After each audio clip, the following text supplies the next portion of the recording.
¿Qué tal, amigos? Muy bienvenidos a Con Ánimo de Lucro, ya lo saben, un espacio de información y análisis económico de confianza, un oasis para la economía entendida desde el lado correcto de la historia, desde la defensa de la libertad, la prosperidad y el respeto a la búsqueda de la felicidad. Arrancamos hoy y lo hacemos, atención, con un análisis profundo, pormenorizado, hasta las últimas consecuencias de todo lo que está pasando hoy en los mercados. Sé que es un programa muy específico, si quieren ustedes muy de nicho, pero muy necesario para entender qué cosas están cambiando en el mundo para que afecten, como lo están haciendo, a las inversiones de tanta gente. Vamos ya.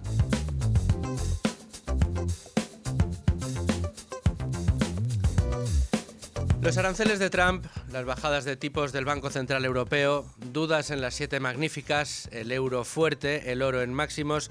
Y en medio de esta incertidumbre va Alemania, la nueva Alemania de Merz, y habla de estímulos económicos. De nuevo tenemos que escuchar el famoso whatever it takes, aquellas palabras que pronunció Mario Draghi para decirle al mundo que Europa, el Banco Central Europeo, pondría en juego la liquidez que fuera necesaria para tratar de impulsar la economía del viejo continente. Un mensaje que condujo a los tipos de interés de la zona euro a su nivel más bajo, en negativo, durante años, provocando una expansión monetaria que ha traído una inflación que lejos está todavía de estar bajo control, por mucho que muchos analistas sigan insistiendo en que ya se acabó el tema de la inflación en Europa. Es un problema que persiste y que ahora ve de nuevo un riesgo porque Alemania, después de todo lo que está pasando, después de que Estados Unidos haya dicho que Europa tendrá que proveer su propia seguridad, haya decidido quitarle los límites al endeudamiento para defensa y para infraestructuras. Automáticamente, ¿qué ha sucedido? Los rendimientos de los bonos alemanes, del bono alemán a 10 años, el bono con el que se comparan el resto de deuda del viejo continente, se ha disparado. El rendimiento de este bono ha subido de una manera muy notable, ha sido un pico hacia arriba brutal. ¿Por qué? Porque el mercado está entendiendo que esa ortodoxia, a olvidarse de esa ortodoxia fiscal que ha conducido a Europa a Alemania a no gastar prácticamente un euro más del que ingresaba, bueno, pues ese paradigma se ha roto, el endeudamiento previsiblemente se va a disparar en Alemania y esto deteriorará su deuda, perdonen ustedes el atasque, se va a deteriorar la deuda alemana en definitiva, es lo que queremos decir, y eso se refleja en que a Alemania le va a costar cada vez más caro endeudarse, que es lo que está reflejando el mercado. Esto va a tener consecuencias más allá de la propia deuda alemana, va a tener consecuencias para la deuda del resto de estados europeos y va a tener consecuencia para el desarrollo de la inflación y también para el interés distinto de los inversores y de cómo va a afectar este tipo de políticas, por ejemplo, a la industria de defensa, por ejemplo, a la industria pesada, por ejemplo, a la industria electrointensiva. Es decir, las consecuencias de esto que ha anunciado Alemania van mucho más allá de lo que nos podamos imaginar. Los inversores ahora esperan una gran oferta renovada de bonos alemanes a 10 años, que es lo que estábamos comentando, algo que ha disparado su rendimiento, como decíamos, un 7,68%. Es una subida como no se veía en tantísimo tiempo. Entre tanto, las dudas sobre lo que pueda pasar con el mercado americano, con el S&P 500, también con los fondos indexados y otras estrategias de mercados son constantes. También en el mercado de las criptomonedas y su mayor baluarte, el Bitcoin, están siendo presas de la volatilidad. De todo esto vamos a hablar hoy, como les digo, acompañados de los mejores expertos, pero como cada día hasta ahora, lo mejor es que primero echemos un vistazo a todo lo que nos está contando Libre Mercado.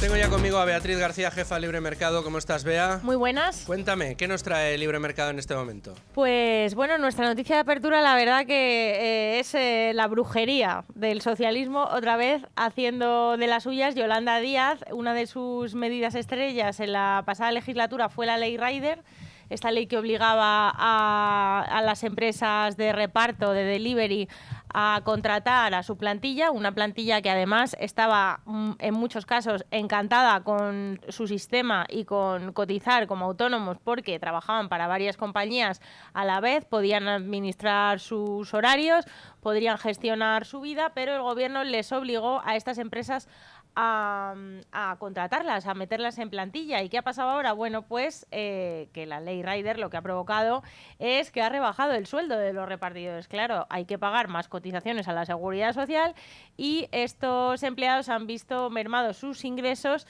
y además se ha notado en el empleo. Se ha destruido empleo dentro de este sector, así que bueno, no podemos decir que no se lo avisamos. Es increíble. Más temas que tenemos en Libre Mercado. Pues tenemos el caso, nos lo cuenta Mercedes Rodríguez, de una mina, la mina Muga, que está en Navarra y que lleva años intentando sacar adelante el proyecto. ¿Y qué es lo que le va a impedir a uno de los mayores proyectos mineros de España puede más o menos pues desaparecer prácticamente gracias a estos trámites burocráticos? Están apelando los inversores y los propietarios al gobierno para que agilicen su puesta en marcha, pero están ya desesperados, la paciencia se agota y la mina Muga pues puede ser nada más que un sueño. Desde luego que sí. ¿Qué nos preparáis para mañana? Bueno, pues vamos a hablar del Estado, de la dependencia del Estado y de las nóminas públicas y las privadas. O sea, ahora mismo tenemos un 50-50. 17 nóminas privadas tienen que sostener a 17 millones de públicas. Así que esto es un auténtico drama, un golpe a la productividad de nuestro país, lastra el crecimiento y fomenta los subsidios, esa sociedad dependiente del Estado, que es lo que a Pedro Sánchez le encanta. Tremendo esta información, la verdad que el hecho de que ya hayamos llegado a ese punto es nefasto para nuestro país, que cada vez ese ratio se vaya, en lugar de que cada vez haya menos gente dependiendo de aquellos que producen riqueza y sean cada vez más los que viven a cargo de cada vez menos personas generando riqueza, es una ecuación nefasta para cualquier economía, para cualquier país. Lamentable. Muchísimas gracias, Beatriz. Bueno, como casi todos los días a esta hora, me toca recordarles a todos ustedes que si tienen intención de invertir en el negocio inmobiliario y no quieren comprarse una casa o no quieren, pues invertir, hacer una hipoteca, comprar una casa, reformarla o prepararla para el alquiler, con todos los riesgos, el papeleo, los problemas y la iliquidez en la que uno incurre cuando lleva a cabo este tipo de inversiones, pero en cambio siguen queriendo exponerse al negocio inmobiliario, tienen una oportunidad muy buena y la tienen en este caso con Cibislend. Voy a recordarles la página web de Cibislend, con C, Cibis con V y terminado en D, cibislend.com. Ahí pueden encontrar toda la información acerca de esta plataforma que nos permite invertir en el negocio inmobiliario desde 250 euros con unas rentabilidades que oscilan entre el 11 y el 13% y que recuperamos en entre 15 y 20 meses, dependiendo de la promoción que se vaya a financiar en cada momento. Pueden ustedes consultar toda la información porque además es una inversión que cuenta con garantía hipotecaria. ¿Qué está detrás de todo esto? Un fenómeno que se llama crowdlending. Aprendan todo ello en cibislend.com. Bueno, y ahora pasamos al tema del día. Vamos a tener a los mejores expertos. No se quejarán ustedes de la plantilla de especialistas en mercados que van a desfilar por esta mesa la próxima hora para acercarles a todos ustedes un análisis certero desde el punto de vista además del inversor retail sobre todo lo que está pasando en el mercado para entender cómo funciona y por qué estamos viendo la volatilidad que vemos en estos días en los mercados. Pero los mercados se están moviendo porque tenemos multitud de informaciones, multitud de acontecimientos que están ejerciendo poder sobre estos mercados. Rubén Folguera, ¿qué tal? ¿Cómo estás? Buenas tardes. Buenas tardes, ¿qué tal?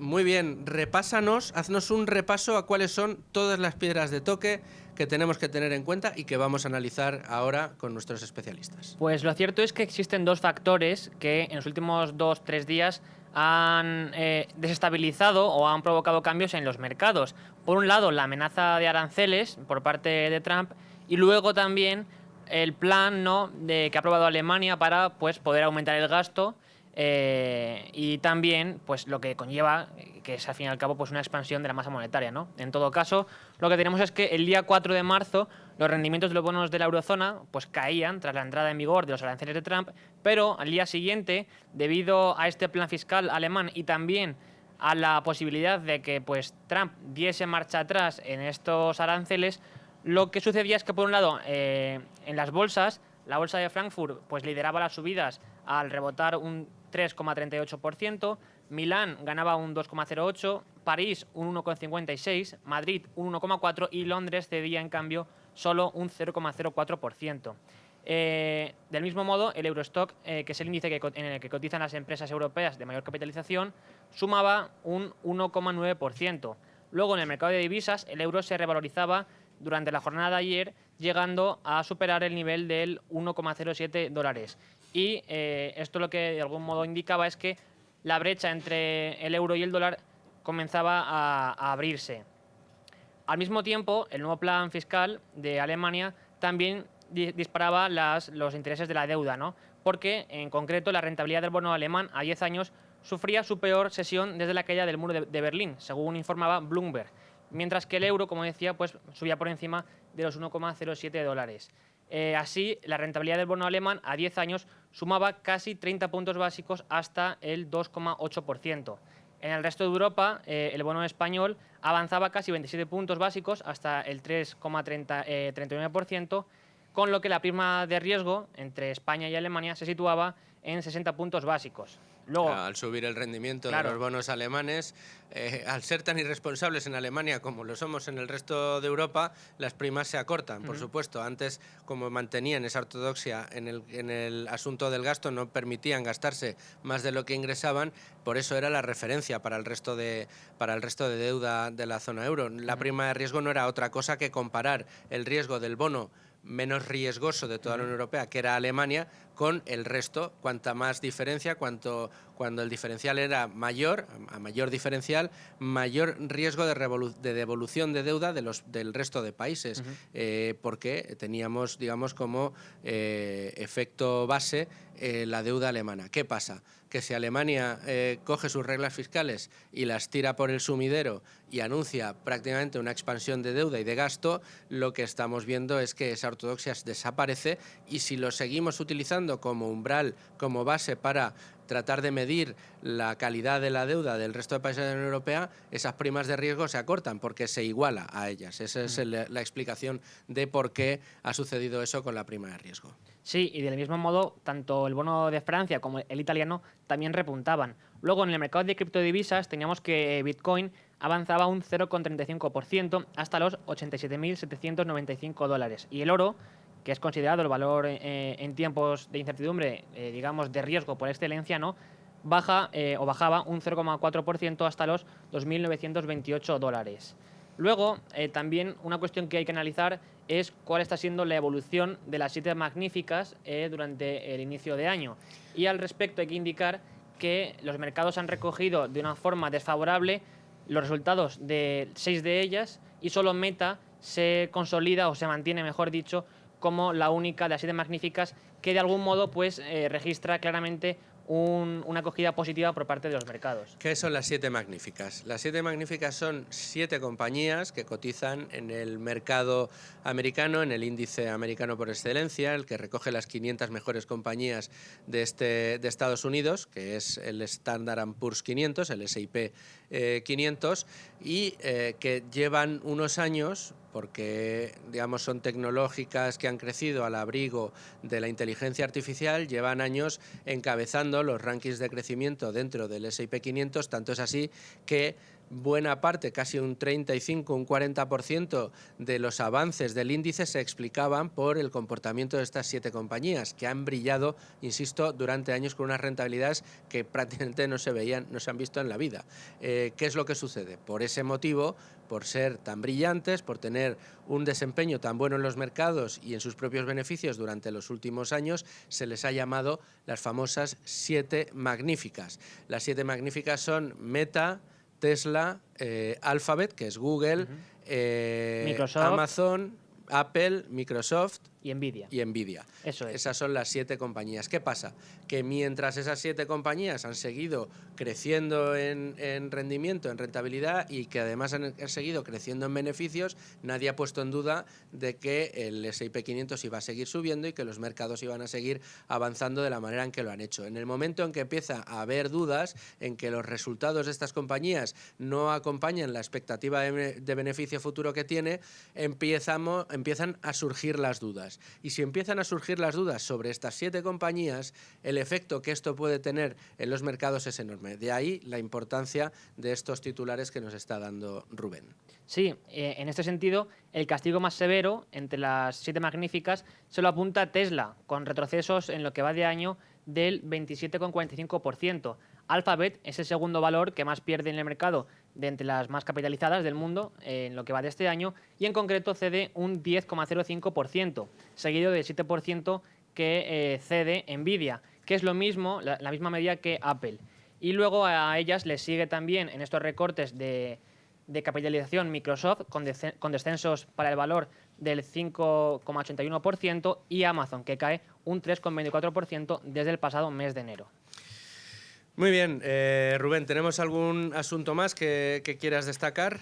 Nada más, simplemente también destacar que en el caso de estas compañías, los retrocesos no solo están siendo en cuestión de lo que va de año, sino también con respecto a los máximos registrados en el último año y también en la evolución histórica de su cotización.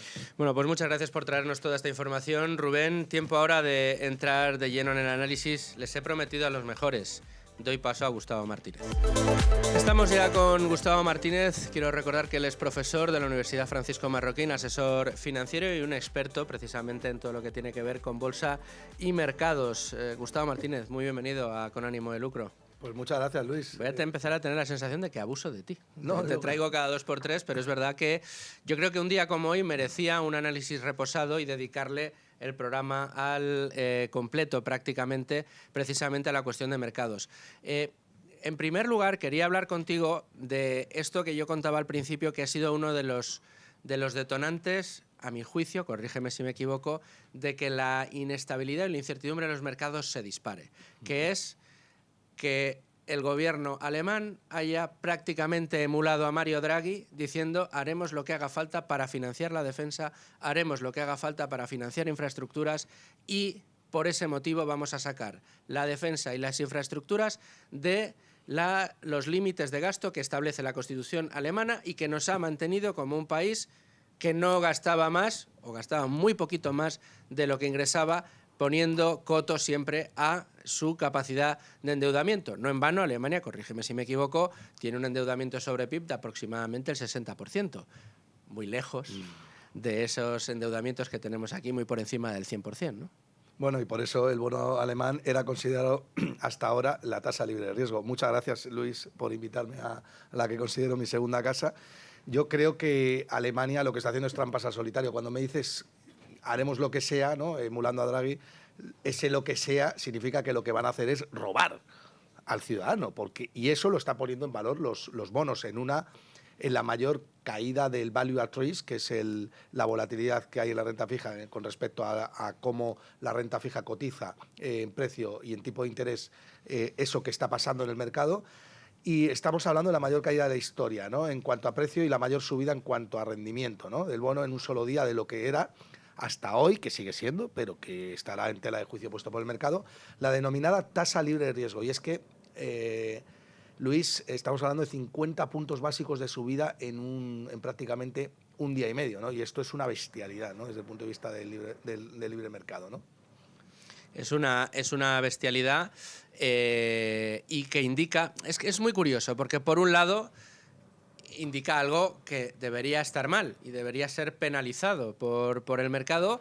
De hecho, al final, el hecho de que Alemania tenga que pagar cada vez más por sus bonos a 10 años, tenga que ofrecer rendimientos más altos por sus bonos a 10 años, lo que indica es que el mercado, o sea, en lo que subyace de ese comportamiento es que el mercado pide más exige mucho más para prestar dinero porque no se fía de que vaya a ser impagado. Como solemos decir, oiga, pues si usted considera positivo que suba el rendimiento de los bonos alemanes, ¿qué no va a pensar usted de los bonos brasileños, de lo que eran los bonos argentinos antes de de la llegada de Javier Milei, de lo que eran los bonos griegos cuando estaban al borde de la quiebra? Pues tenían unos rendimientos altísimos, de doble dígito en renta fija, ¿no? ¿Pero por qué? Pues porque existía un riesgo muy alto de impagar o de que no pudieras recuperar toda tu inversión. Es el famoso high yield de verdad, el que está analizado, y además es de alto rendimiento porque existe un riesgo evidente de impago. Sin embargo, existe otra lectura que entiendo que hace el mercado, Gustavo, y es, oiga usted, si ahora Alemania va a empezar a gastar como si no hubiera un mañana, ahí habrá muchas empresas que aprovechen la liquidez disponible del mercado alemán. Y de nuevo, la renta variable acepta estas informaciones, sobre todo en un primer impacto, en un primer momento, como una buena noticia. Dinero para todos. Barra libre, Alemania abre la ventanilla y pide que vengan inversores, ¿no? Sí, la verdad es que hay una doble lectura, ¿no? Bueno, yo creo que es complicado hacer una valoración ex ante o a priori porque al final, claro, hay una pata del mercado que abraza estas medidas como más estímulos, ¿no? Pero claro, ¿en qué derivan todos estos estímulos al final? Pues en lo que venimos diciendo en tu programa ya tiempo, ¿no? Que Europa está metida en una estanflación que necesita engañar más, porque yo cuando hablo de déficit y de deuda, pues hablo de engañar, ¿no? Directamente. Lo que es obvio es que si tú quieres financiar 500.000 millones de euros para infraestructura y defensa, que además quieres hacer trampas al solitario, sacándolos del déficit, y bueno, realmente tienes que financiarlos, solamente puedes hacerlo con déficit, con deuda, y ese déficit solamente lo puedes a su vez financiar con subida de impuestos o aumentando la actividad económica. Aumentando la actividad económica a corto plazo no puedes hacerlo directamente, solamente puedes hacerlo subiendo impuestos. Tampoco puedes subir mucho los impuestos porque realmente ya tienes a los europeos ahogados y asfixiados, ¿no? En burocracia y en impuestos, con lo cual lo único que te queda por hacer es lo que el mercado está descontando que vas a hacer, y es generar inflación, que es el arma oculta que tienen los estados para financiar todo aquello que prometen y luego no pueden pagar. Es decir, en última instancia, lo que quiere el Estado es la deuda que se la coma otro. ¿Quién se la come? Tus hijos, ¿no? Malviviendo, ¿no? O viviendo cada vez peor. Por eso las familias o los chavales de hoy no se pueden ir de casa, ¿no? Cuando antiguamente en 5 años nos podíamos pagar una casa, ¿no? Es decir, al final lo que está pasando es que Europa, yo creo que está empezando a desintegrarse, este es el principio del fin, y que Alemania deje de ser ya la tasa libre de riesgo y empieza a pagar un 3%, es un síntoma malísimo, cuando Alemania siempre se ha financiado a tipos de interés negativos de lo seguro que era, ¿no? ¿Qué podemos esperar ahora entonces, Gustavo? ¿Qué escenario es el que nos vamos a encontrar? ¿Qué va a pasar con la inflación? ¿Qué va a pasar con el euro? ¿Qué va a pasar, a tu juicio, en los mercados de renta variable? O sea, ¿cuál es el escenario que tú ves en el corto o medio plazo? Bueno, en el corto plazo los estímulos son abrazados, como bien has dicho. Realmente al mercado le encanta eso. En el largo plazo lo que vamos a seguir teniendo es una estanflación que cada vez se irá a mayor... será cada vez más evidente, ¿no? Claro, más evidente y más grave. Y al final, pues el euro, en mi opinión, se terminará desintegrando, aunque ahora el repunte del euro es lógico porque mucha parte del mercado vende dólares y compra euros atendiendo a esa potencial rentabilidad que paga el bono alemán, que paga Alemania un 3% al año, es muy goloso, teniendo en cuenta que siempre ha sido un país, como bien has dicho antes, con un 60% de deuda sobre PIB y además bastante productivo. Pero esto en los últimos años, pues el wokismo, el socialismo y el estatismo se lo ha cargado, ¿no? Y al final eso es hacia donde vamos, no vamos hacia lo contrario, no vamos hacia más socialismo, más estatismo, más inflación, y todo esto derivará en una gran crisis que hará por terminar con la Unión Europea. Y no soy catastrofista, soy realista. Es que es un análisis complicado, porque si esto implica un incremento de la liquidez a disposición del mercado y lo sumamos al comportamiento, a mi juicio, creo que demasiado irresponsable del Banco Central Europeo, que sigue bajando tipos de interés, esto es la combinación, esto es echarle 2 camiones de gasolina al incendio. Sí, pero es que, joder, lo acabas de describir muy bien. Tú piensa una cosa, hoy el Banco Central Europeo va a recortar los tipos de interés, cuando el mercado los está subiendo. O sea, el mercado te está colocando los tipos de interés en máximos históricos y tú los estás rebajando. Es que digamos que la coordinación entre el mercado y el Banco Central es tan dispar que cabe preguntarse qué está pasando, ¿no? ¿A quién crees? ¿Al Estado o crees a los ciudadanos, que son los que se están jugando su dinero, mejor dicho, a los inversores? Realmente quien lleva razón son los inversores, ¿no? Que cada vez van a exigir más riesgo. Y el problema ya no está en lo que haga Alemania, porque Alemania, si la Unión Europea se desintegra, Luis, pues bueno, acabará volviendo a ser naturalmente lo que es un país muy productivo, que además es responsable con su deuda. El problema son los países periféricos que dependen de Alemania, como España, ¿no?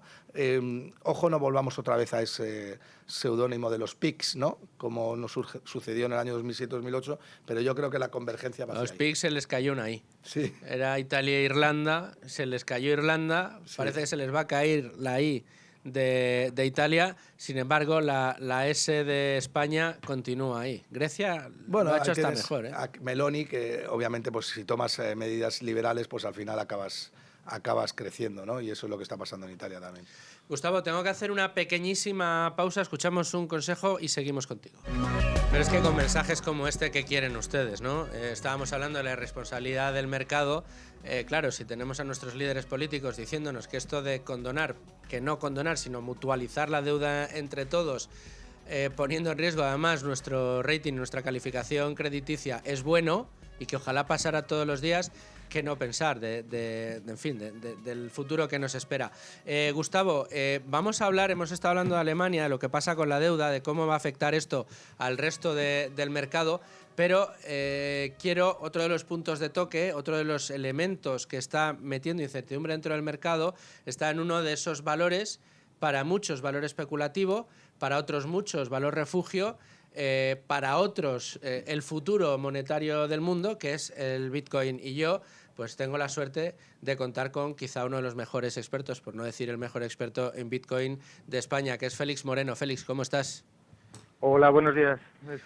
Oye, un placer tenerte en Con Ánimo de Lucro. Espero que no sea la primera y la última vez. Espero poder contar en otras muchas ocasiones contigo, Félix. Pero te he llamado para que nos cuentes un poco cuál es el momento actual del Bitcoin, por qué es preso de volatilidad en estos momentos, en unos momentos de mercado, como estábamos comentando aquí con Gustavo Martínez, pues más convulsos, ¿no? Parece que esa calma chicha que hemos tenido en este último año, bueno, calma chicha con sus vaivenes, con sus problemas monetarios, pero con la vista puesta precisamente en la inflación, bueno, pues ahora tenemos aranceles, tenemos el problema de la deuda alemana, tenemos las 7 magníficas, ahí tente mientras cobro, que parece que empezamos a desconfiar que puedan seguir creciendo como hasta ahora.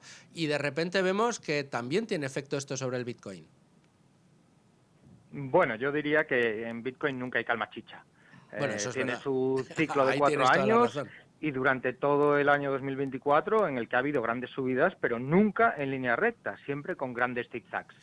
Y obviamente lleva una subida muy importante en lo que va de año 2025 por la elección de Trump y las promesas que ha hecho de crear una reserva estratégica, etcétera. Y ahora en las últimas semanas se había deshinchado un poco el precio, precisamente porque no se sabía nada de la reserva estratégica americana esta. Y ahora con un tuit o lo que haya escrito en Truth Social Trump, pues de repente ha vuelto a subir y luego ha vuelto a bajar cuando no se ha concretado nada más. Y estos zigzags son normales y en Bitcoin estamos muy acostumbrados y los años más alcistas son los años que más zigzags tienen. Yo me acuerdo perfectamente del 2017, del 2021, que hubo múltiples, más de media docena de correcciones del 30%. Pues esto es lo que estamos viendo ahora. Yo a corto plazo soy muy optimista en el año 2025.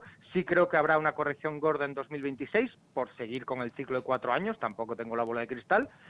Y me concentraría más que en el ruido, en los vaivenes del día a día, en los tweets de Trump y estas cosas, me concentraría precisamente lo que estabas comentando antes, que es la deuda alemana, que van a imprimir dinero y bajar tipos en el Banco Central Europeo, que está medio mundo con la impresora empezando a calentar, China está haciendo inyecciones monetarias, Estados Unidos no va a tener más remedio por el déficit que tiene de bajar tipos también, Europa bajando tipos, más deuda, más tal. Y frente a todo esto, Bitcoin es uno de los pocos activos donde no se puede inflar su emisión. Y eso es ahí lo no que se le lo puede convierte dar en una al botón alternativa. de imprimir dinero. Ahí no, No, desde luego que esa no. alternativa no tenemos. Cada Bitcoin nuevo que se mina cuesta muchísimo trabajo y muchísima energía y además con rendimientos decrecientes. Cada vez se crean menos. Y nunca habrá más de 21 millones. Félix, tengo conmigo a Gustavo Martínez que quería hacerte un comentario. Hola Félix, ¿cómo estás?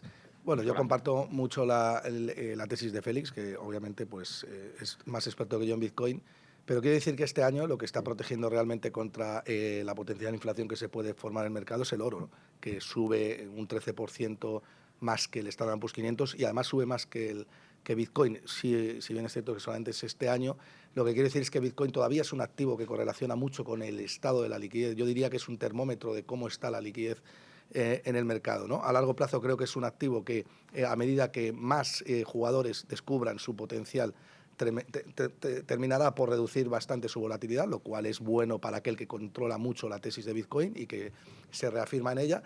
Pero creo que también es bueno mencionar al oro porque creo que es un activo que lleva 5.000 años protegiendo al ser humano y no va a dejar de seguir haciéndolo, ¿no? Y tampoco está en manos de los bancos centrales la creación de más oro. También hay que hacer un cierto esfuerzo, aunque es verdad que tienen reservas importantes de oro que podrían sacar al mercado en un momento dado. Eso es uno de los peligros de la reserva estratégica de Bitcoin, que dicen que si acumula mucho Bitcoin el gobierno americano, podrá usarlo para manipular el mercado, como llevan muchos años manipulando el mercado del oro desde tiempos de Nixon. Pero sí, yo creo que ya no hay nadie que no tenga los ojos abiertos, por lo menos en el mundo financiero, a que todo este dinero, toda esta liquidez, toda esta inversión se va acelerando.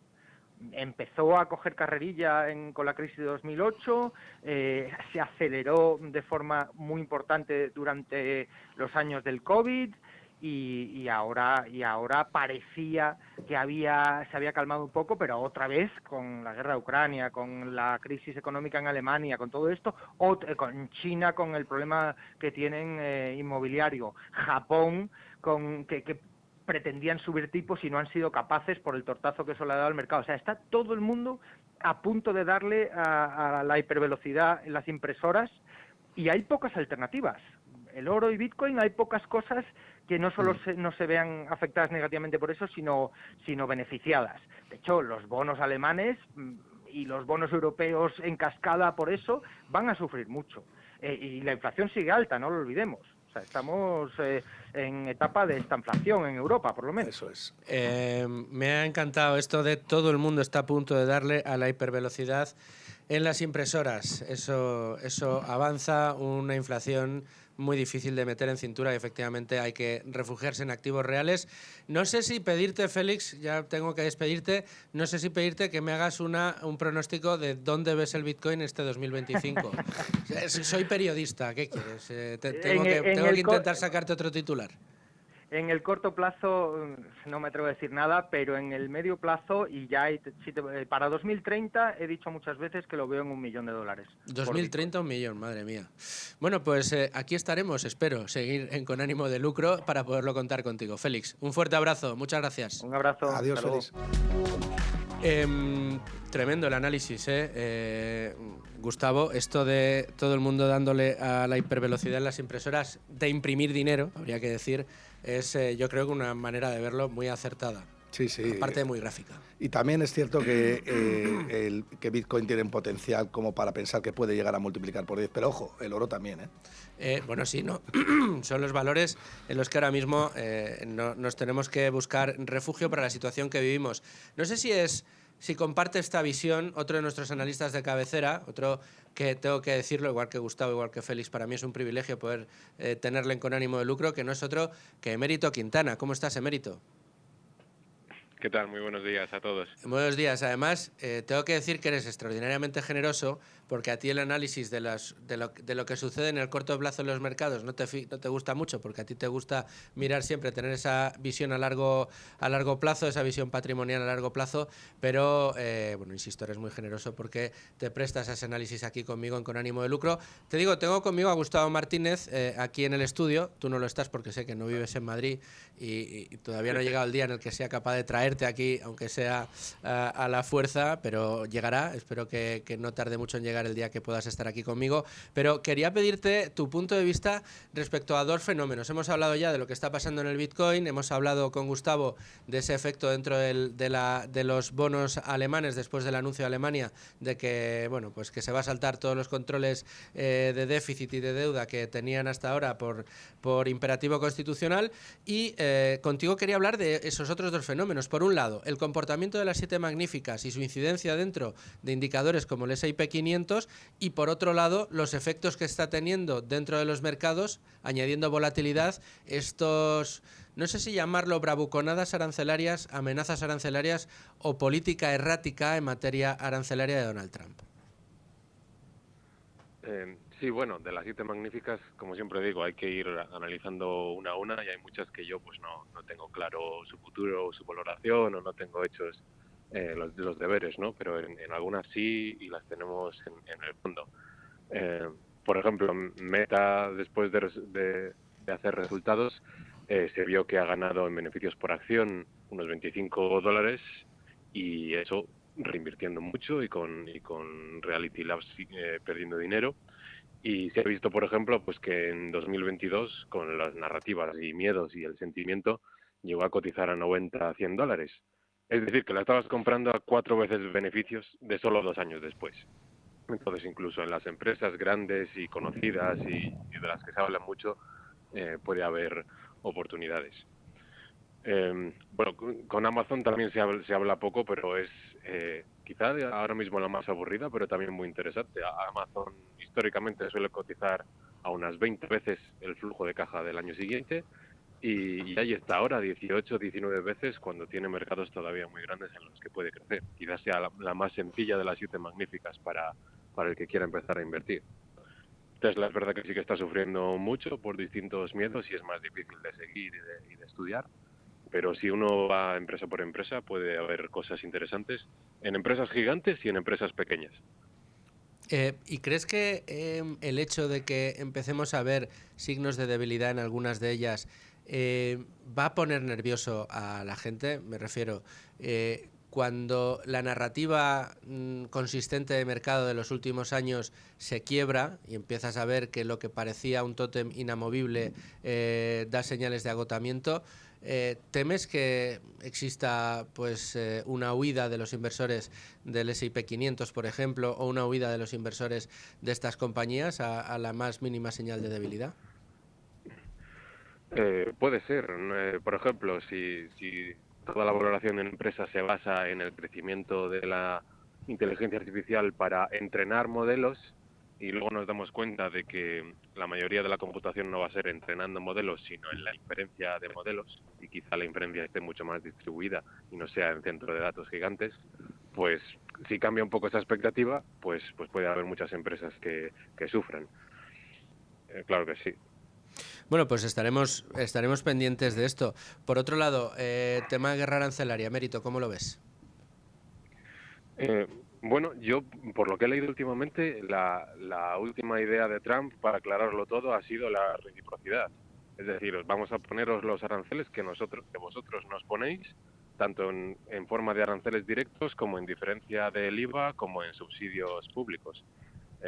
Entonces, hay muchos líderes, pues como el presidente de Canadá, que en su discurso pues no están siendo muy correctos. Lo único que tiene que hacer Canadá para evitar que les pongan aranceles es bajándolos ellos o eliminándolos ellos, porque en paralelo parece que Estados Unidos está llegando a acuerdos de libre comercio con Argentina y hasta he leído que con Reino Unido, lo que significaría una ventaja del Brexit, que ya lo hablábamos hace años, que el Brexit podía ser muy negativo, pero también aumentaba la competencia reguladora y de acuerdos, y en este momento puede que se vea el beneficio de que Reino Unido pueda negociar un acuerdo de libre comercio al margen de Europa.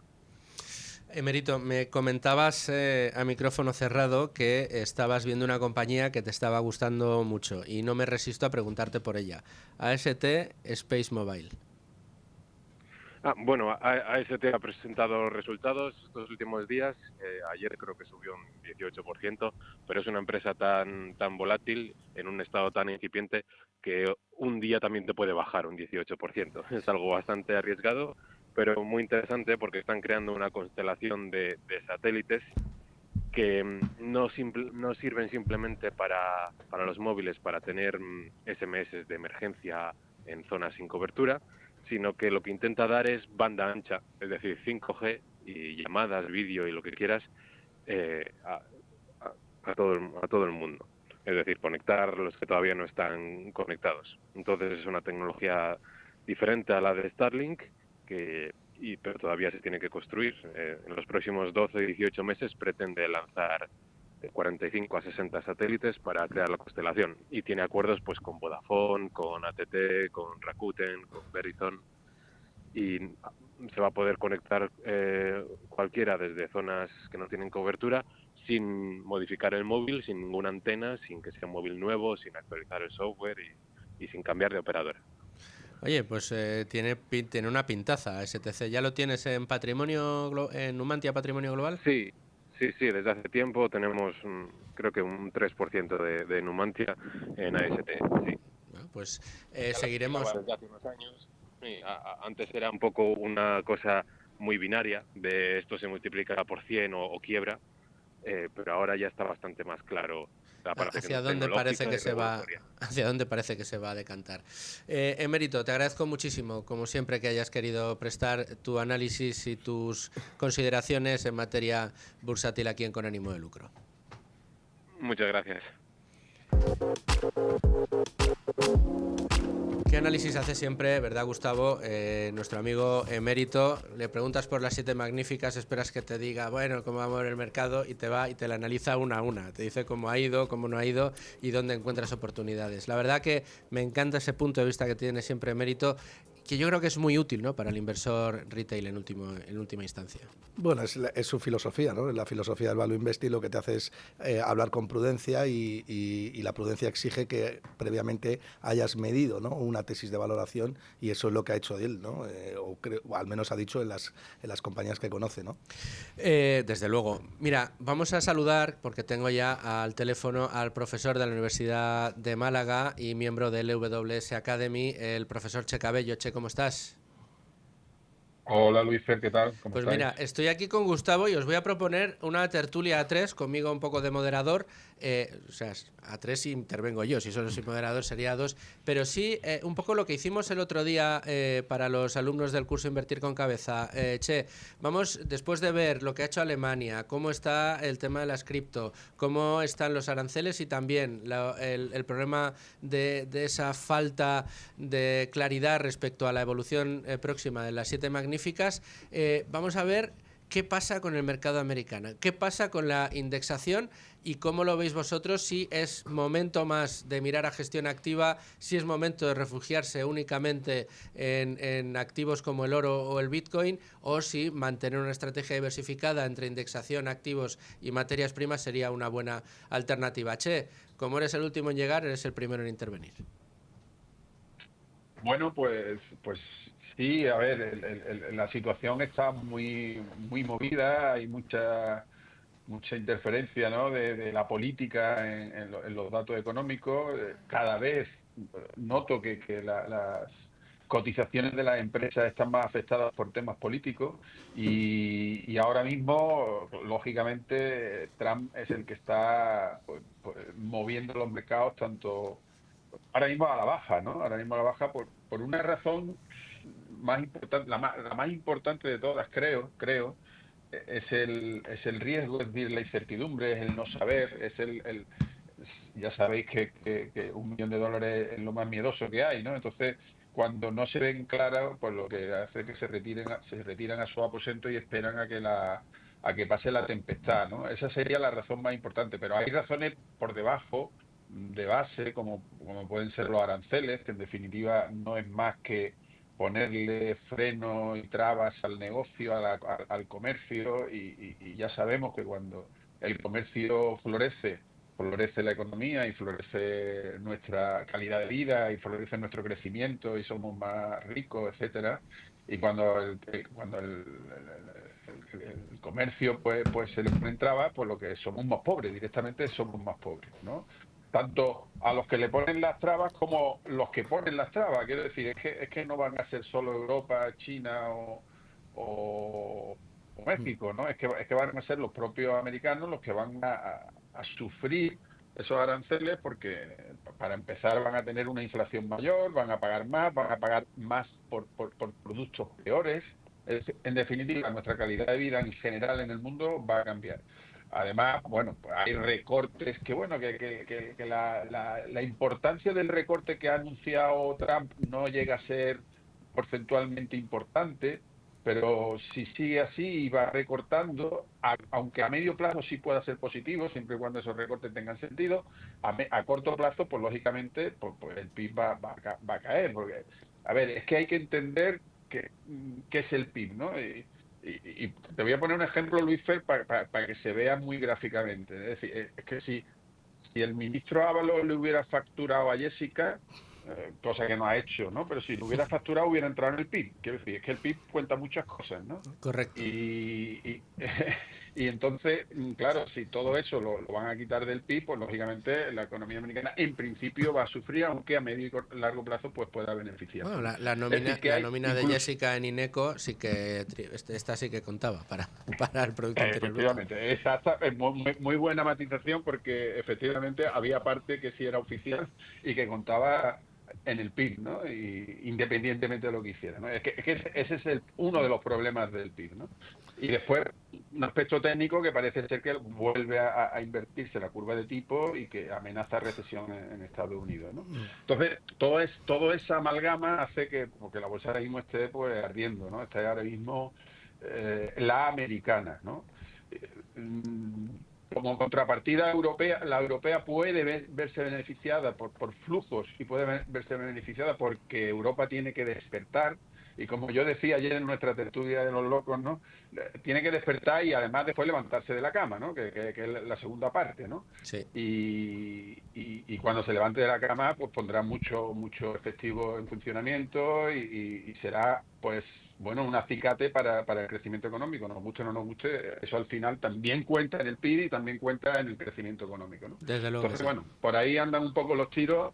Y lógicamente, en momentos de tempestad, y sobre todo, como decíamos en el curso, estamos iniciando, no es el momento de hacer una apuesta, digamos, al todo o nada, ¿no? Habría que hacer DCAs o habría que, pues, hablar con sectores ya no volvernos locos, no cambiar claro, nuestro plan de una manera radical. Gustavo. Bueno, yo soy un poco más profundo, ¿no?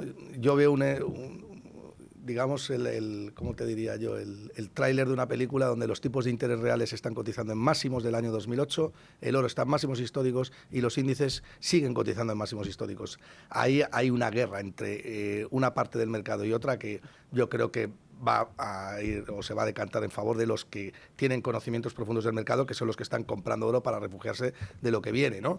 Y ahí lo que veo yo es que tienes un Standard & Poor's 500 que, al margen de la volatilidad del corto plazo, y está cotizando a unos múltiplos que están en picos del ciclo económico, y cuando estás pagando 20 o 25 veces beneficios por las compañías que tiran del mercado mundial, pues, y tienes una renta fija que te está pagando por encima de ello en términos de rentabilidad real, hay una clara disfunción, ¿no?, en el mercado. Yo creo que esa disfunción se va a resolver en favor de los bonistas y de los tenedores de oro, y sobre todo de los tenedores de oro, y creo que los próximos 5 años, como dice Howard Marks, no hace falta que haya una gran caída del mercado, pero con que el Standard & Poor's 500 esté haciendo lo que está haciendo en estos principios de año, es decir, arriba abajo y no subir en términos positivos, pues simplemente eso ya haría perder rentabilidad, ¿no?, en el promedio. ¿Qué es lo que tiene que hacer? Ajustarse el Standard & Poor's 500 porque llevamos un 16% de yield anualizada en los últimos 15 años y eso es una barbaridad. Che, en 10 segundos y no más. muy de acuerdo o muy en desacuerdo, y otro día lo desarrollamos. Muy de acuerdo, aunque pero ese PER al que está cotizando la bolsa americana, bueno, ya lo hemos hablado muchas veces, ¿no? Está demasiado ponderado por las 7, sí. Sí. Exacto. Entonces aquí es como un pollo que nos comemos tú y yo a medias, pero al final te lo has comido tú y yo me he quedado sin nada, o al revés, ¿no? Buen matiz, me refiero a ese Standard & Poor's 500 que cotizas a 7. Oye, pues con este matiz nos tenemos que ir al boletín informativo de la UNA. Pues los servicios informativos nos resumen toda la actualidad del día y luego continuamos aquí en Con Ánimo de Lucro. Muchas gracias, Gustavo, muchas gracias, Che. Hasta pronto. Hasta luego. Gracias, hasta luego.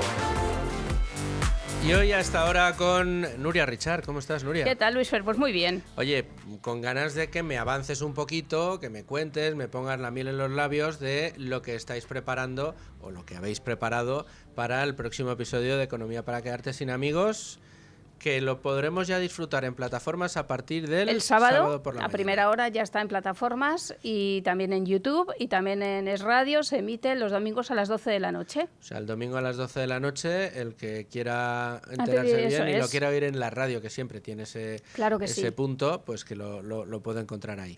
¿Y qué gran misterio de la economía habéis desvelado, desgranado, analizado hasta el tuétanos? Pues en este programa nos ha inspirado Dani Martín, el ex líder, porque yo creo que ya no pertenece al canto del loco, ¿no? El loco que canta. Ya viaja solo, ¿no? El loco que canta.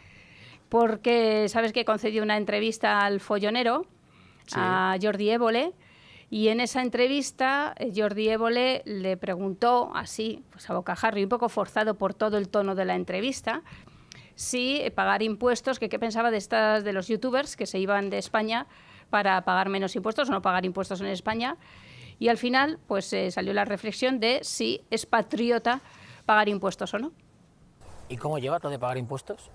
Pues hay que pagarlos y ya está.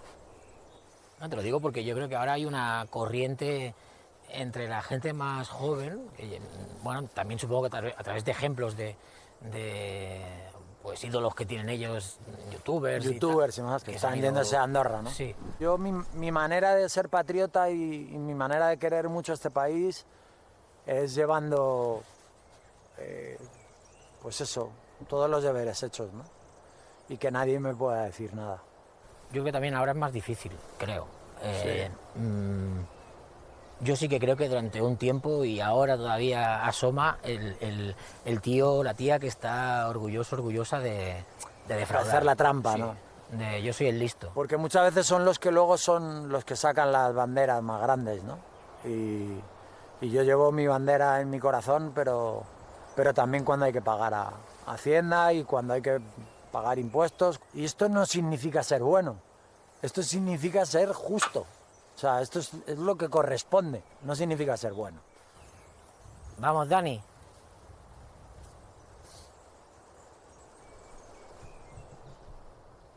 Y lo de que la gente pague en Andorra me toca a los cojones. O sea, todos los youtubers estos y toda esta peña me toca a los cojones, sinceramente. Venga, que te doy suerte.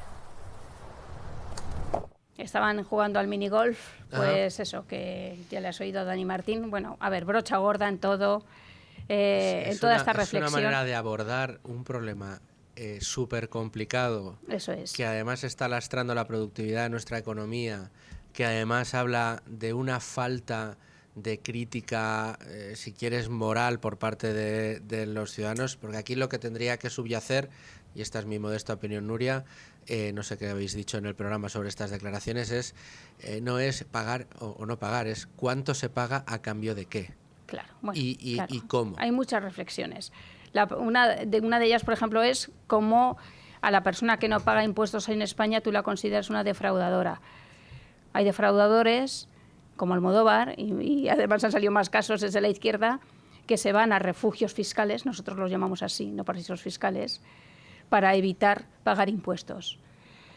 Los para youtubers pagar que tantos impuestos. Tantos impuestos, eso es. Los youtubers se van a Andorra para pagar también menos impuestos, pero no intentan evadir creando sociedades fuera de España mientras tú resides en España, intentas burlar la ley, como se hizo el hermano de Pedro Sánchez. Sí, señora. Eso sí es defraudar. Del hermano de Pedro Sánchez no hablan en esta entrevista.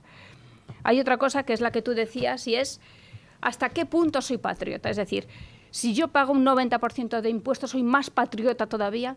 Es decir, si yo según cobro mi sueldo, se lo doy directamente a Pedro Sánchez, ya debo ser la pera de patriota. ¿Sí? No, claro. Esta gente, ¿cuánto está dispuesta a pagar? ¿Cuánto quiere a su país? ¿No? ¿Cuál es el precio de su patriotismo? Eso es. Y luego hay otra cosa, y es yo intento, porque claro, Dani Martín tiene sus empresas también y tiene sus sociedades. Es decir, sabemos que se crean esas sociedades pues para pagar menos impuestos, porque ya pagamos muchísimos. Porque si tú todo lo que facturas, lo facturas como autónomo y no a través de una sociedad, pagas mucho más impuestos. Eso lo sabemos todos. La mitad, por sociedad es el 25%. Claro, pues Dani Martín tiene sus sociedades. Cosas que tú ves, lo de la viga, la paja en el ojo ajeno y la viga en el propio, eso tampoco se ve. Eso tampoco se ve. Y luego está la parte que tú decías, Luis Feries. Al final, ¿está bien que el Estado gestione nuestro dinero, tanto dinero nuestro? O si yo tuviera más dinero, yo podría hacer mi obra social. Yo podría dárselo a quien lo necesita. Es decir, necesitamos al Estado para ayudar a los demás, para ser patriotas, para ser buenos ciudadanos. La historia ha demostrado que no. Que claro, es al revés. Que es al revés. Que la gestión del Estado, eso es. La asignación de recursos es completamente ineficiente. Eso es, que quien sale más perjudicado es el que menos tiene. Pero es verdad que es algo que ha calado mucho, ¿no? Por ejemplo, pues claro, es que tenemos que pagar muchos impuestos porque entonces, ¿qué pasa con la educación pública? Pues que a lo mejor eso no depende de pagar muchos más impuestos, todo lo contrario. Eso es. De hecho, ya los estudios sale que da igual el dinero dentro de un límite que tú dediques a la educación pública, que no vas a mejorar los resultados de los estudiantes. Es la falta, además, de crítica. Es la falta de crítica ante una hacienda pública que también me ha hecho mucha gracia las declaraciones de Dani Martín cuando dice yo lo que quiero es que nadie me diga nada, que nadie me pueda decir que lo he hecho mal. Por eso hay que pagar y hay que pagar a gusto. Son justificaciones morales. Hay que pagar bien, pero a mí me gustaría decirle, y aquí tuvimos el otro día a Ruiz Jarabo que nos lo dejó negro sobre blanco y pocas voces me parecen más autorizadas que la de Ruiz Jarabo para hablar desde el conocimiento de causa de estas cosas. Dijo, es que o sea, hacer bien las cosas, como dice Dani Martín, no te garantiza que no te vayan a hundir la vida, que no te vayan a perseguir como algunos casos que puso de ejemplo hasta la muerte en Hacienda, por mucho que lo hayas hecho bien. Hacienda puede decirte que no, que él interpreta que no lo has hecho bien y ahí ya te puedes pelear con Hacienda durante años, tendrás congelado tu patrimonio, no podrás hacer uso de él, tendrás que recurrir a la solidaridad de familia y amigos para poder mantener el pleito o directamente olvidarte y pagar la morterada que te pide Hacienda y que te arruinará, por supuesto, para poder seguir adelante. Sí, yo recomiendo el documental Hechos Probados de Alejo Moreno. Ese es un ejemplo. Porque más allá del caso concreto que cuenta, también te explica cómo funciona Hacienda, cómo funciona a través de tribunales paralelos. Tribunales que no son de justicia, son de Hacienda, en lo que tú tienes que comparecer.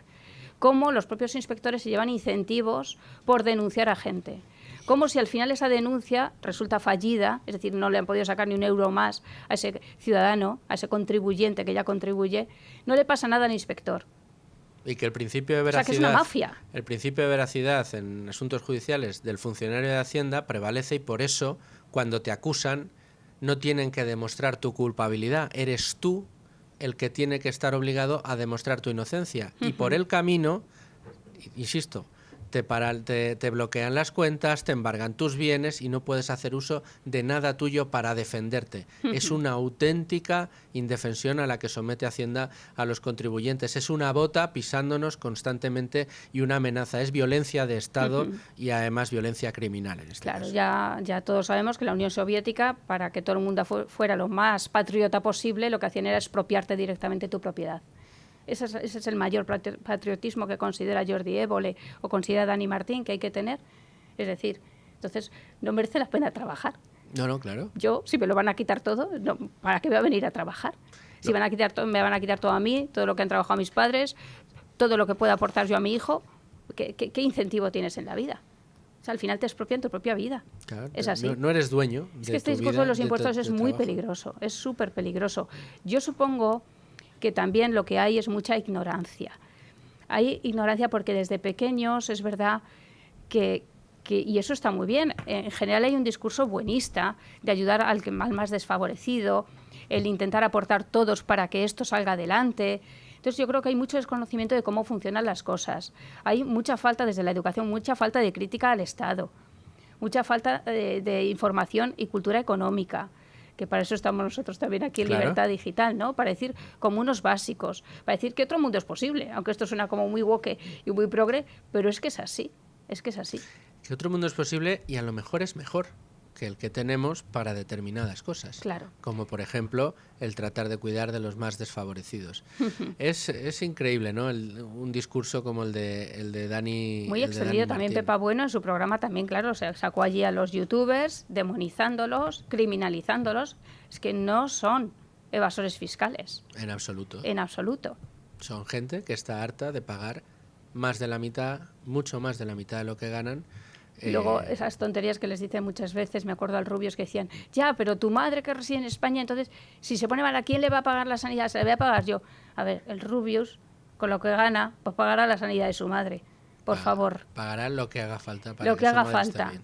Que luego también es la misma izquierda que no consiente que Amancio Ortega, no consiente moralmente que Amancio Ortega haga donaciones cuando más se necesita, porque al final la sociedad civil es la que está cuando vienen las verdaderas crisis, por ejemplo, en Valencia, ¿no? No me voy a perder este capítulo. Economía para quedarte sin amigos. ¿Ves? Pues, es que queremos quedarnos sin un solo amigo. Pero tú y yo seguimos siendo amigos, ¿no? Por supuesto. Fantástico. Hasta el infinito y más allá. Eso es. Gracias, Nuria. A ti. Bueno, y recta final del programa con ánimo de lucro del día de hoy. Y como todos los jueves, pues tenemos el gusto, el placer, el privilegio, en mi caso, de poder charlar con Carmen Tomás. ¿Cómo estás, Carmen? Pero bueno, ¿cómo eres? Ni bien. A ver. Es así, eres una de las más grandes comunicadoras en el área económica.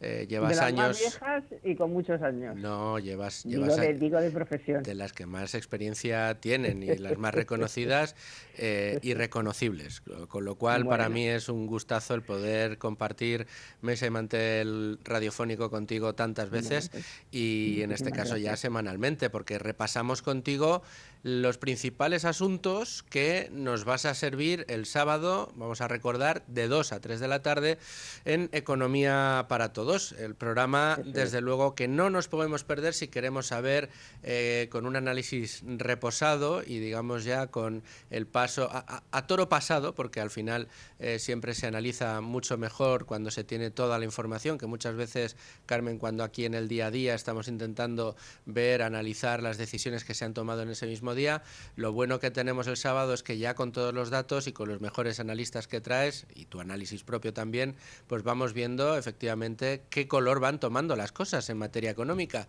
Y hablábamos a micro cerrado tú y yo antes de arrancar ahora, justo en los minutillos antes, en los segundos antes de poder encender la luz roja del estudio, de que tenemos mucho material. Mucho material, porque además se nos ha unido el bombazo de ayer, ¿no? De que al final Criteria y la Fundación La Caixa vuelven a Cataluña, porque todo está muy tranquilo y muy bien, a pesar de que CaixaBank no se mueve de Valencia, pero es cierto que ha habido un cierto cambio de criterio. Ya dijo el gobierno que iba a intentar que volvieran, lo han hecho 5 o 6, es verdad que 2 importantes, como es en este caso Criteria y la Fundación La Caixa, y el Banco Sabadell. Pero es cierto también que CaixaBank de momento no se mueve. Ellos dijeron en su momento que se iban y que no se iban a mover de allí, y efectivamente, bueno, parece que Valencia va a seguir siendo, veremos por cuánto tiempo, la sede de CaixaBank. ¿Esto qué ocurre? Pues que tiene también mucha política detrás, porque ya sabemos que el gobierno dijo, como te digo, que iba a intentar que volvieran las empresas, y esas cosas, pues desde un gobierno se hacen, en fin, de formas que todos nos podemos imaginar, ¿no? A veces no hace falta decir mucho más para que todo el mundo tome nota. Entonces, vamos a ver, de momento ya te digo, han vuelto, de hecho tampoco vuelve Naturgy tampoco la mueven, y bueno, vamos a ver ese proceso, que se fueron 5.000 y han vuelto 5 o 6, hacíamos ayer el recuento en Dieter, 5 o 6, vamos, ya te digo, Molins y alguna más, que se nos habrá quedado por ahí, pero vamos, la primera gran fue Sabadell y esta segunda, que es Criteria y la Fundación, aunque hay que reconocer que CaixaBank no. Bueno, CaixaBank sigue en Valencia, sí. andaremos ahí un poco husmeando por la política también, y luego además lo quiero unir a esa sugerencia, digamos, que ha hecho el ministro de Economía Cuerpo, que ha dicho que es que hay que evitar la concentración bancaria, y eso, pues teniendo encima de la mesa la OPA, BBV, Sabadell, pues tampoco hace falta ser muy listo. Así que están poniendo todas las pegas que pueden y eso lo veo cada vez un poquito más lejano, pero bueno, nunca se puede decir nada. Pero vaya a ser estas sugerencias de los gobiernos lo que significan, ¿no? Sí, no, y además, fíjate que una decisión de estas características, la de la Fundación La Caixa y Criteria, en un ambiente sano, de cero injerencia política en las empresas, en un país en el que esto no fuera ni siquiera tema de agenda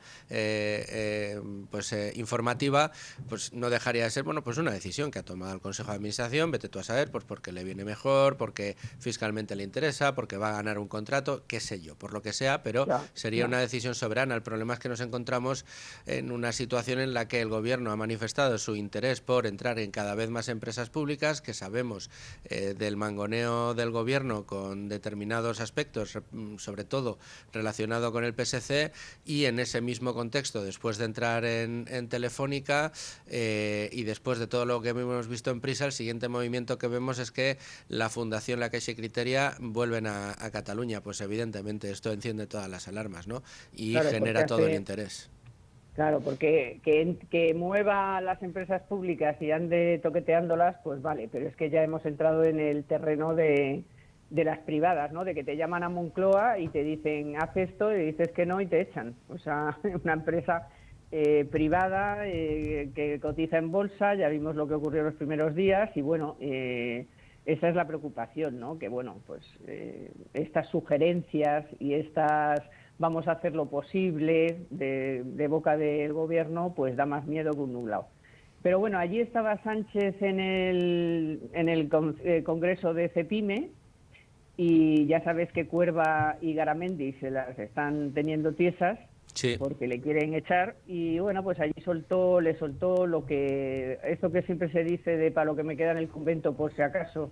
Eso es. Digo lo que pienso y entonces pues le largó unas cuantas cosas todas reales de los problemas y de las alarmas que suenan por todos los lados en las empresas, pues por la jornada la jornada reducida, por el salario mínimo, los impuestos, la burocracia, en fin, le soltó allí lo que no está en los escritos. Y entonces hablaremos un poco de esa guerrilla, que como tengo a Susana Burgos y se la sabe muy bien, porque ya veníamos hablando de ello, pues vamos con esa guerrilla, que es más que una guerrilla, es que se quieren cargar a Cuerva porque es más molesto que Garamendi, que como es guapo y eso, pues... según Yolanda, pues se quieren llevar mejor con Garamendi, que es como que traga más, ¿no? ¿Qué guerras intestinas tiene siempre la COE? Sí, es impresionante. Pero es que, claro, lo de poner a Garamendi, ya fue mal ponerlo, pero es que luego reeditarlo, eso ya, la verdad es que, en fin, bueno. Esas son cosas mías que tampoco quiero... Y con todo lo que se conoció de Garamendi, con todos los escándalos relativos a su sueldo, al trabajo que había realizado, a la señora, a los contratos... Y todos esos síes que ha ido dando a cambio de nada, porque era a cambio de que las pequeñas empresas pues estén como están. Entonces, como todo va tan bien, según les dijo Sánchez a todo el mundo allí, pues vamos a hablar de las cifras de paro de febrero, que lejos de ser extraordinarias, pues lo que siguen diciendo es que se pierde contratación indefinida, que hay más temporal, que los parados reales son 4,2 millones, cosa preocupantísima que hay 4,5 millones de personas que están demandando un empleo cuando falta mano de obra en todos los sectores, según ha dicho un informe de Randstad justo esta semana. Y bueno, seguimos encabezando el paro europeo y bueno, pues fíjate que la tasa de desempleo de la zona euro es del 6,2 y en la Unión Europea el 5,8. Bueno, pues aquí seguimos siendo líderes y también en paro juvenil, claro, con un 25,3. Así que bueno, son cifras que sí, las ves así, dices, ay, pues ha creado empleo y ha bajado el paro. Bueno, ya, claro. Los 2 últimos días del mes se perdieron 130.000 afiliados. Es que se dice pronto. Se dice pronto. Bueno, y luego tenemos muy interesante también lo del Plan Europeo para la Automoción, que al final no es tanto como esperábamos, pero bueno, por lo menos han flexibilizado un poco lo de la reducción de emisiones, 3 años, las multas también que les han puesto pues se van a flexibilizar. Y bueno, quieren lo de Made in Europa, que yo no confío mucho por el tema de pues que aquí no, las baterías es un problema, los precios de la energía, que lo han puesto de manifiesto todas las empresas de automoción. Con estos precios que tenemos de la energía, pues es muy difícil competir.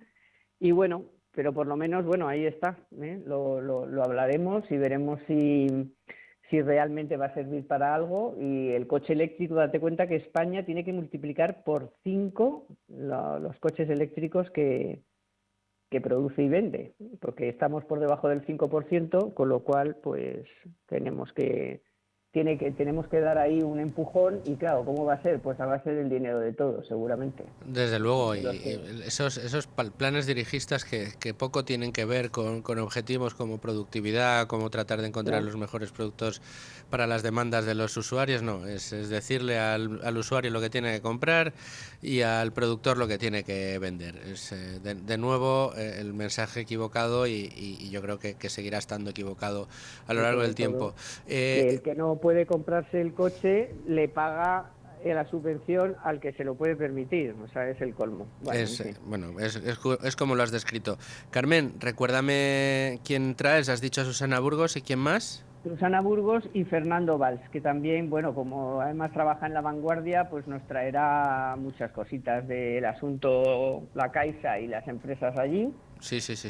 Y bueno, no nos lo perdemos. Oye, y recuérdanos también coordenadas, hora, día, cuándo sale el podcast, el vídeo, en fin, todo. Pues a las 2 en directo, a las 2 en el radio, a las 3 en Libertad Digital Televisión, y luego ya sabes, pues el podcast inmediatamente que podamos, que es nada, enseguida está, porque hay gente que lo reclama nada más que acabe el programa, que se ve que está comiendo la paella y quiere oírlo. Y luego pues en todas las plataformas de YouTube, en Spotify, en fin, en todos los lados. Bueno, pues te prometo que no me lo perderé, como todos los Yo no me lo perdería. Semana. Desde luego que no. Bueno, y así pasa, que tenéis una audiencia extraordinaria y en fin, y además cada día más publicidad. Que eso hay que siempre mantenerla, es bueno. Que eso sí es bueno también. Eso es que confían en nosotros. Muy bien, Carmen, pues muchísimas gracias. Muchísimas gracias a vosotros. Un abrazo. Buen fin de semana, un abrazo.